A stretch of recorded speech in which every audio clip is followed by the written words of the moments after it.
নমস্কার বন্ধুরা, অসীমাস কিচেনে আবার একটি নতুন রেসিপিতে আপনাদের সবাইকে স্বাগত জানাই। আমার আজকের রেসিপি অরেঞ্জ ক্যান্ডি। আমরা প্রত্যেকে কিন্তু সকলে কম বেশি লজেন্স খেতে ভালোবাসি, আর সেটা যদি কমলা লেবুর লজেন্স হয় তাহলে তো আর কোনো কথাই নয়। এখন তো কমলা লেবুর সিজন, তাই আজকে আমি বানাবো অরেঞ্জ ক্যান্ডি। আমি এখানে 5খানা কমলা লেবু নিয়েছি, আর লেবুগুলো থেকে কিন্তু বেশ ভালোভাবে আমি রসটাকে এইভাবে ছেঁকে বের করে নিচ্ছি। কমলালেবু ছাড়াও কিন্তু এই ক্যান্ডিগুলো মৌসুমী লেবু দিয়েও খেতে বেশ ভালো লাগে। আমি এখানে 5খানা লেবু থেকে জুসটা বের করে নিয়েছি। আপনারা চাইলে কিন্তু লেবুর পরিমাণটা কম বেশি করে নিতে পারেন। তবে অবশ্যই কিন্তু একটা বাটি মেপে নিতে হবে। একটা কড়াই এবার গ্যাসের ওভেনে বসিয়ে দিয়েছি। এবার আমি একটা ছোট বাটি মেপে, দেখুন 1 বাটি কিন্তু অরেঞ্জ জুসটা হয়েছে। ঠিক এই বাটি মেপে এইভাবেই নিতে হবে। তাহলে কিন্তু লজেন্সগুলো খেতে বেশ ভালো লাগবে। আমি এখানে যতটা পরিমাণে অরেঞ্জ জুস নিয়েছি ঠিক ততটা পরিমাণেই চিনি নেব। সেই জন্য কিন্তু অবশ্যই যেকোনো একটা পাত্রের মাপ করে নেবেন। এবার চিনিটাকে ভালো করে নাড়াচাড়া করে মিশিয়ে নিচ্ছি। গ্যাসের আঁচটা কিন্তু আমি হাই করেই রেখেছি। বন্ধুরা, আমরা ছোট থেকে বড় সকলেই কিন্তু ক্যান্ডি খেতে ভীষণ ভালোবাসি। আর সেই ক্যান্ডি যদি বাড়িতে খুব সহজেই বানিয়ে নেওয়া যায় তাহলে তো আর কোনো কথাই হয় না। চিনিটা দেখুন বেশ ভালোভাবে মেল্ট হয়ে গেছে, তবে এখনই কিন্তু লজেন্সটা হয়ে যায়নি। বেশ কিছুক্ষণ কিন্তু নাড়াচাড়া করে ভালো করে কিন্তু ফুটিয়ে নিতে হবে। গ্যাসের আঁচটা এই সময় কিন্তু মিডিয়াম করে দিয়েছি। সামান্য একটু অরেঞ্জ ফুড কালার দিয়ে দিলাম, তাহলে লজেন্সের কালারটা কিন্তু বেশ ভালো হবে। তবে এটা কিন্তু সম্পূর্ণ অপশনাল, শুধু দেখতে ভালো লাগার জন্য এখানে কিন্তু আমি ব্যবহার করেছি। আর এই রংটা দেওয়ার কারণে কিন্তু কোনো রকম স্বাদের হেরফের হবে না। বেশ কিছুক্ষণ মিডিয়াম আঁচে আমি ফুটিয়ে নিয়েছি। এবার আমি একটা বাটির মধ্যে জল নিয়ে অল্প একটু এই ক্যান্ডির জুসটা দিয়ে দেখলাম।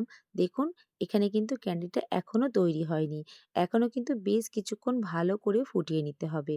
আমি আবারও বেশ কিছুক্ষণ ভালো করে ফুটিয়ে নিয়েছি। আবারও একইভাবে আমি জলের মধ্যে বেশ কিছুটা লজেন্সের এই মিশ্রণটা আমি দিয়ে দিয়েছি। আর এখন দেখুন বেশ ভালোভাবে কিন্তু একটা চিটচিটা দলা পাকিয়ে আসছে।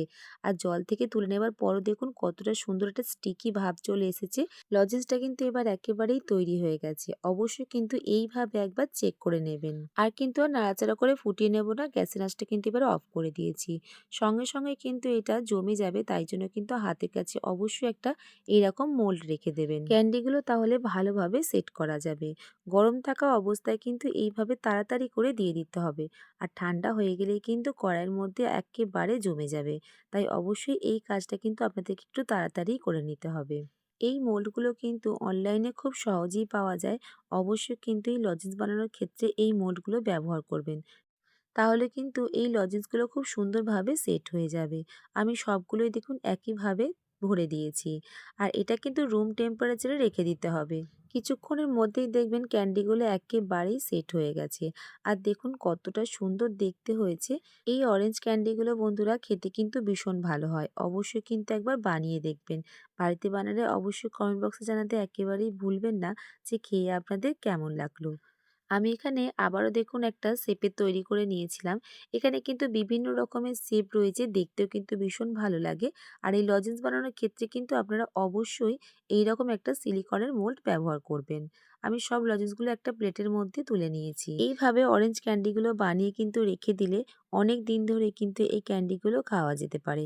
আর এই ক্যান্ডিগুলোকে আরও একটু সুন্দর বা টেস্টি করার জন্য আমি এখানে কিছুটা চিনি গুঁড়ো করে নিয়েছি।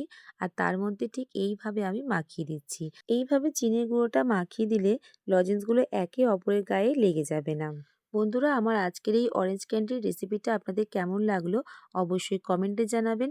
যদি ভালো লাগে অবশ্যই আমার চ্যানেলটিকে সাবস্ক্রাইব করে নিয়ে আমার পাশে থাকবেন। আর অবশ্যই যদি আপনারা এই ভিডিওটি আমার ফেসবুক পেজ থেকে দেখে থাকেন, পেজটিকে অবশ্যই ফলো করে নেবেন। আজকের মতন তাহলে আসি। আবারও দেখা হচ্ছে অন্য কোনো রেসিপির সাথে। ভালো থাকবেন, সুস্থ থাকবেন।